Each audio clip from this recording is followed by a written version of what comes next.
अखंड ज्योति गायत्री ज्ञान रथ में आप सभी का स्वागत है। सभी को प्रणाम। हम सभी का मन एक दर्पण की भांति है। सुबह से शाम तक इस दर्पण पर धूल जमती रहती है। जो लोग इस धूल को अपने मन पर जमने देते हैं वे दर्पण नहीं रह पाते। इस दर्पण की स्थिति के अनुसार ही ज्ञान प्रतिफलित होता है। जिसका मन जितना मात्रा में दर्पण है उतनी ही मात्रा में उसमें सत्य प्रतिबिंबित होता है।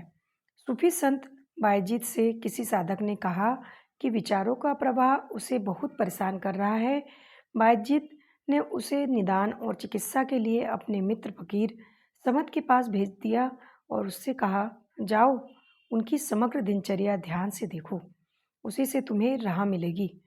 उस साधक को अपने गंतव्य पर पहुंचकर अचरज हुआ, क्योंकि ये फकीर मसद एक सराय में चौकीदार का काम करते थे। उनकी दिनचर्या में ऐसी कोई खास बात नहीं थी। वे बहुत ही साधारण व्यक्ति दिखाई दिए। ज्ञान के कोई लक्षण उसमें उसे नजर नहीं आए। हाँ, वे सरल बहुत थे। एकदम शिशुवत निर्दोष जीवन था उनका। उनकी पूरी दिनचर्या में इतनी बात जरूर थी कि रात को सोने से पहले वे सराय के सारे बर्तन मांजते थे। यही नहीं, सुबह उठकर भी सबसे पहले इन बर्तनों को धो लेते थे।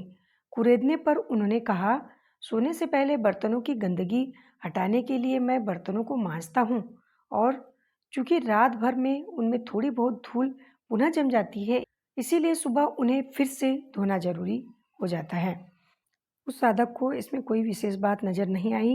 निराश होकर वह वापस बायजीत के पास लौट गया। उनके पूछने पर उसने निराश मन से सारी कहानी सुना दी। सारी बातें सुनकर बायजीत हल्के से हंसे और बोले, काम की सारी बातें तुमने देखी और सुनी तो है, पर समझी नहीं।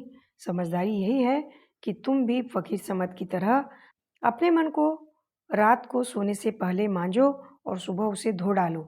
मन के दर्पण को जिसने साफ करना सीख लिया, समझो उसने जिंदगी का रहस्य जान लिया। अगस्त 2004, अखंड ज्योति पत्रिका। आपको हमारा ऑडियो अच्छा लगा हो तो लाइक, कमेंट्स और शेयर कीजिए तथा हमारे चैनल को सब्सक्राइब कीजिए। धन्यवाद।